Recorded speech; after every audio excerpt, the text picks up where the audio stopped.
Funny Valentine, sweet comic Valentine,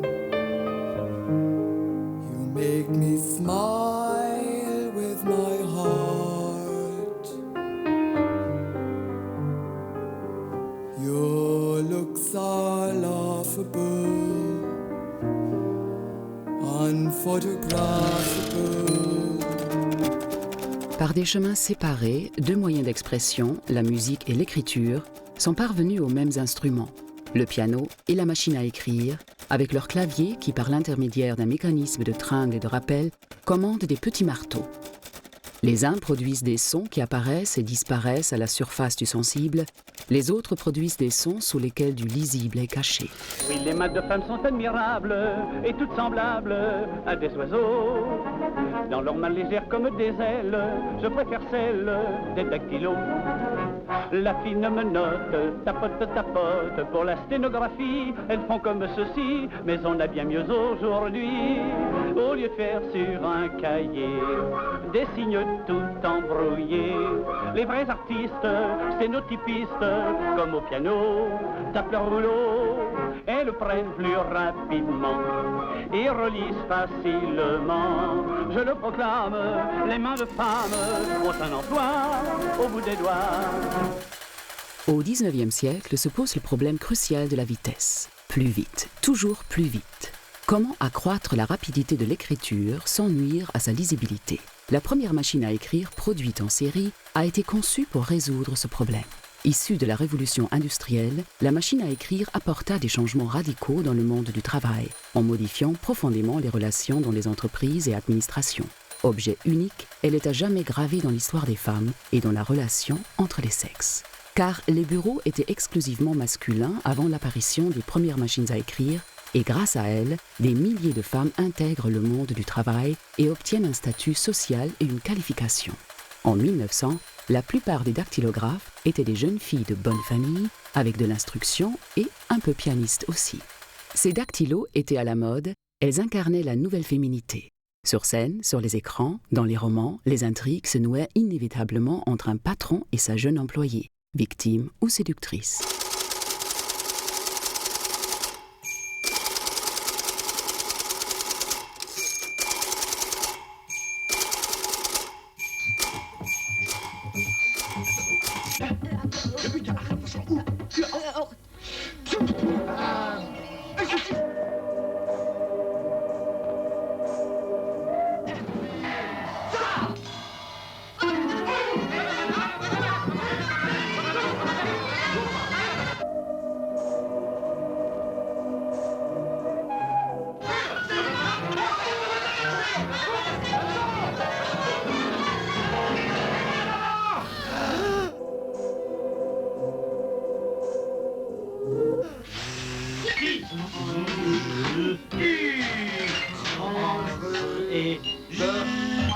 Ettore Sottsass est le créateur de la machine à écrire Valentine. Architecte et designer des plus innovateurs et des plus libres, membre en vue du Radical Design du studio Alchimia, il fonde le groupe Memphis avant de se consacrer à son label. Il reste le propagandiste le plus influent du postmodernisme.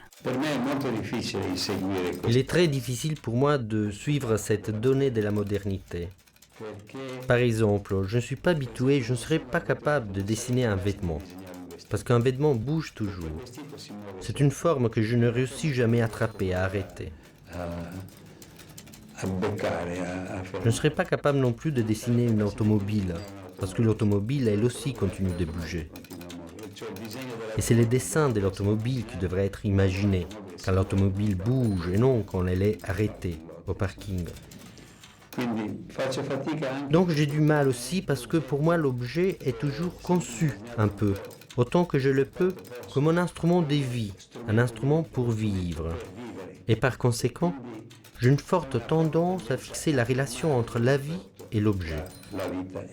Pour, d'une certaine manière, accompagner ou susciter cette conscience qui existe quand on regarde ou quand on touche ou qu'on a l'objet devant soi. Aussi la machine à écrire, par exemple, même si dans la machine à écrire, parce que j'en ai dessiné plusieurs, et un de mes problèmes majeurs était de faire les dessins de manière qu'apparaisse clairement un axe, qu'apparaissent clairement des lignes horizontales. Parce que quand les dactylographes mettaient autrefois la feuille dans la machine à écrire, d'accomplir un geste qui était aidé si les lignes étaient horizontales et si les axes de symétrie étaient clairs. Par conséquent, il y a une relation entre le travail, la vie du manipulateur et l'instrument qui est utilisé.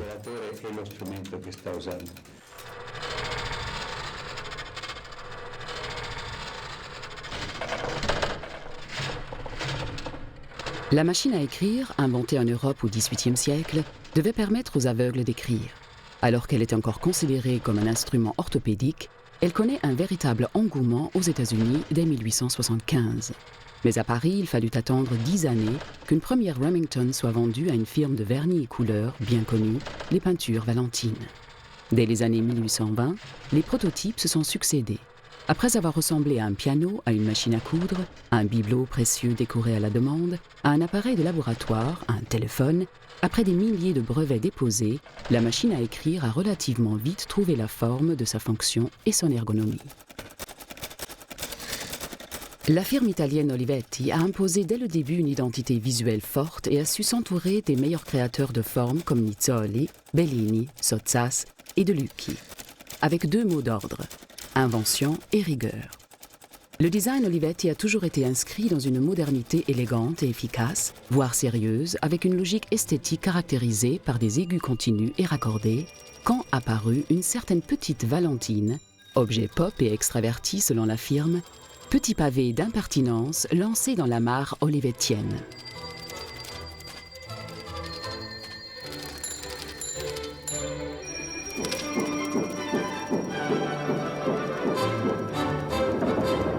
L'ingénieur Camillo Olivetti avait défini les éléments d'une esthétique industrielle nouvelle, prenant une place importante sur le marché international et confirmant le rôle de pilote que son entreprise joua dès le début du siècle.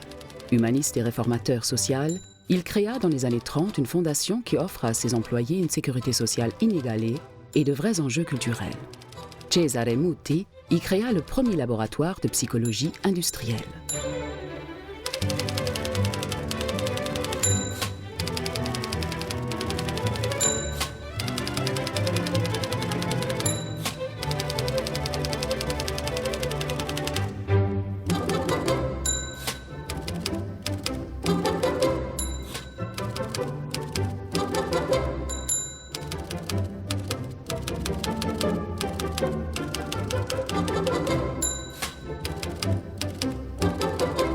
Dans l'après-guerre, Olivetti est l'une des très rares entreprises mondiales dotées d'une image vraiment moderne avec des produits salués à la fois par l'industrie et les musées d'art moderne.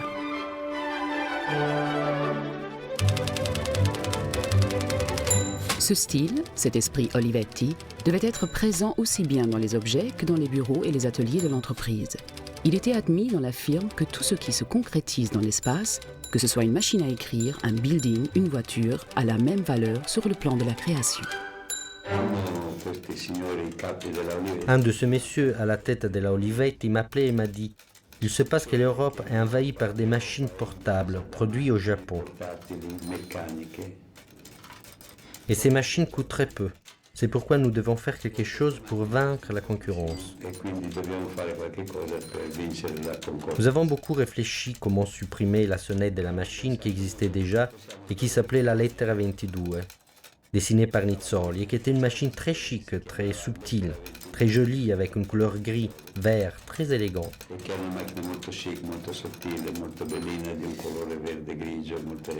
Nous pouvons supprimer la sonnette et garder juste les majuscules comme pour les télégrammes, la faire d'un plastique commun, les néoprèmes comme on l'appelle en Italie, et du coup baisser les prix. Et faire, comme dire, une machine moins chic, moins élégante, et de ne plus utiliser les mises à main, qui est un matériau coûteux. Et j'étais très content car je pensais que finalement j'avais la possibilité de dessiner un produit pour tout le monde. Pour les enfants, pour les femmes, pour les ouvriers, pour tous. Et je pensais que sur le marché des banlieues, on pourrait vendre les machines en tas, par terre, comme les bureaux. Je ne sais pas si ça s'est dit en français, la bureau, le bic. Et ce nom de Valentine, il y a la Valentina de Crépax, mais il y a aussi un jour qui s'appelle Valentine's Day, et qui est le jour où on fait des cadeaux aux amis, aux amantes, je sais pas moi, à sa femme. C'est aussi un joli nom et qui allait bien pour cette machine.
Gilda, Luisa, Berenice, Mirella, Graziella, Fedra, Barbarella, comme autant de chaises, fauteuils, lampes, cafetières, cuisinières, bicyclettes, la liste des objets prénommés serait longue, car le design italien aime les femmes.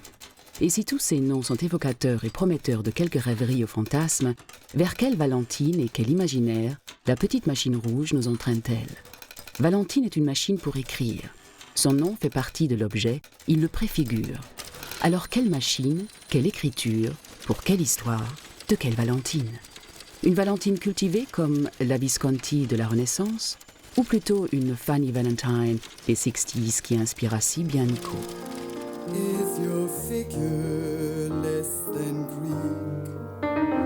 Is your mouth a little weak?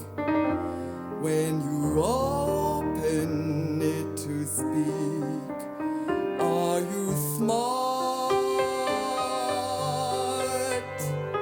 But don't change your hair for me, not if you care for me. Stay, little Valentine, stay. Each day is Valentine's Day.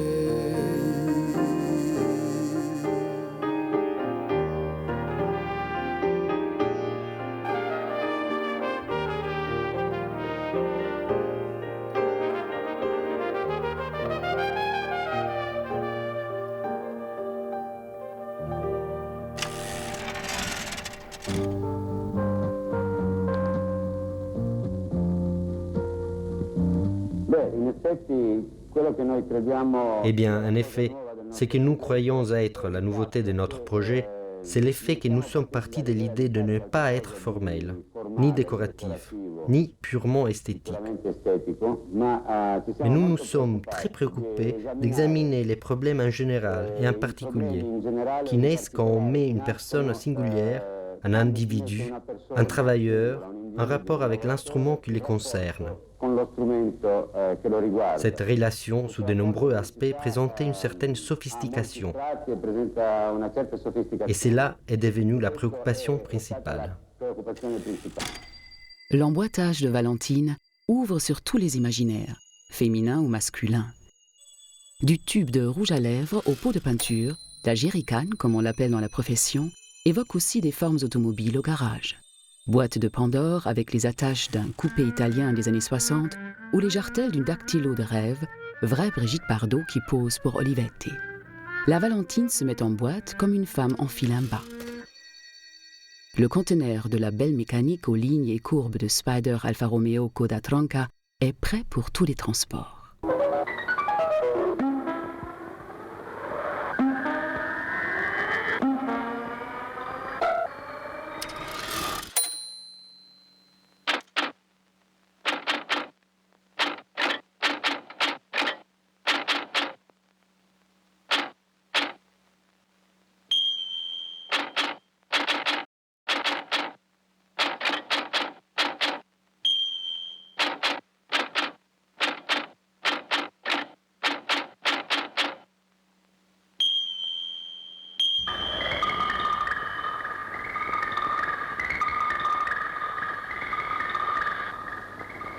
Les années 60 sont un tournant de l'humanité, disait le prophète de la civilisation à venir, McLuhan.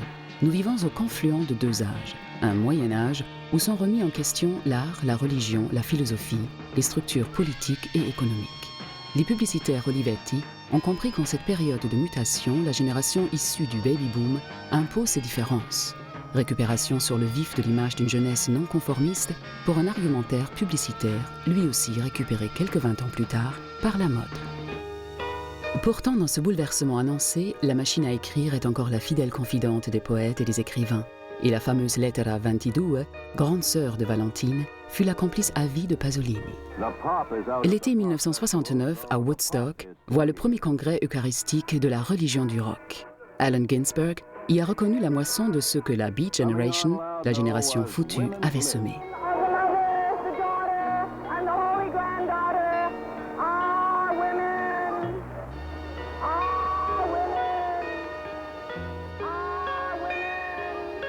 Ces années 60 resteront marquées par toutes les prises de conscience, les reconnaissances sexuelles, raciales, culturelles et la contestation d'une époque par toute une jeunesse dans l'expérience d'une liberté sans précédent qui transforma le conflit des générations en problème de société.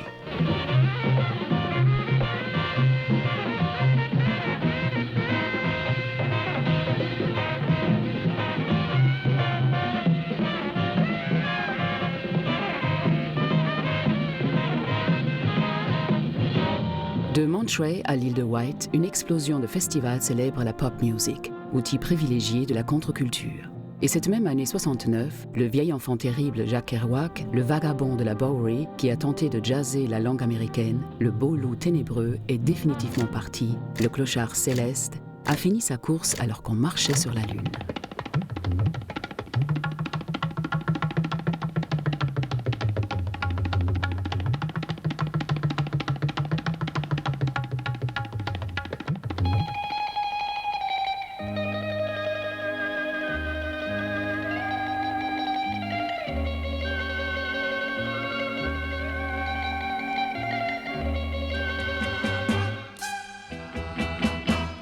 Valentine est née sous le signe de la contestation. Extravertie et innovatrice, elle est surtout un objet rouge. Le rouge est la couleur par excellence, la première de toutes les couleurs. Le rouge est la couleur la plus chargée de symboles, d'affects et de contradictions. Couleur de l'interdit, du péché, des bourreaux, des prostituées, des maléfices. Le rouge tient tous les langages, du politique à l'affectif, des brigades rouges au rouge baiser.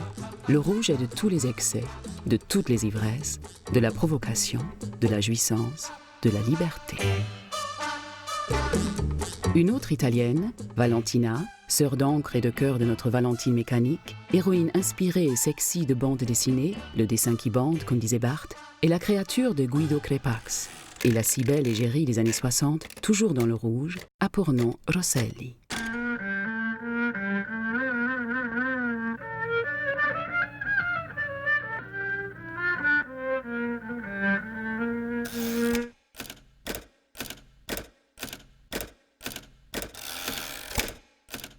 Olivetti a vu dans l'art l'un des plus précieux instruments pour aider à l'intégration d'une civilisation industrielle, l'unique moyen qui puisse donner un sens nouveau aux choses en les ramenant à la mesure humaine, en leur donnant une forme et une signification.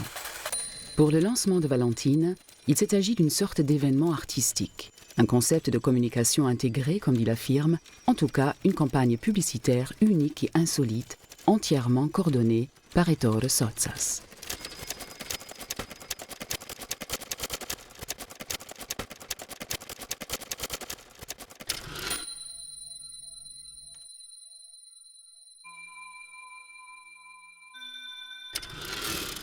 Grâce aux graphistes Milton Glaser, Yoshitaro Isaka et George Levitt, notre héroïne mécanique a produit quelques écarts et pirouettes spatio-temporelles pour démontrer qu'elle est à l'aise partout, aussi bien lors d'un pique-nique que chez Piero di Cosimo ou qu'au MoMA de New York. Mais Valentine sait rester simple et être la complice de toutes nos félicités.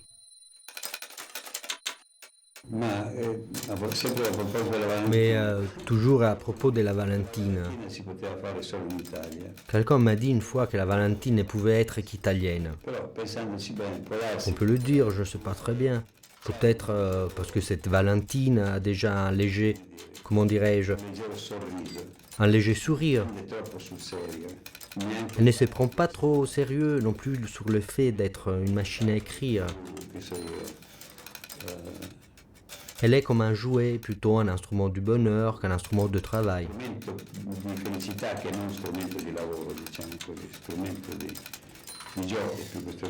Il est vrai, je crois, que cela ressemble assez à la manière d'être des Italiens. Enfin, jusqu'à maintenant, parce que la culture italienne a beaucoup changé ces dernières années.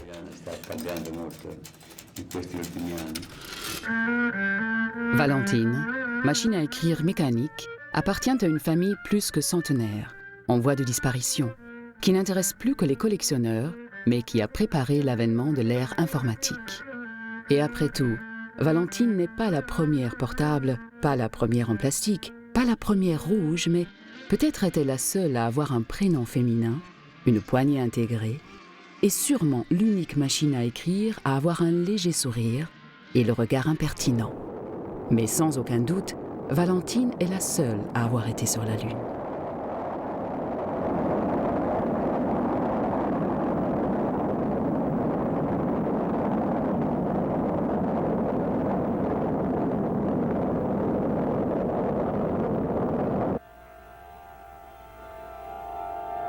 Houston, thrust is go. All engines, you're looking good. Hi, Roger.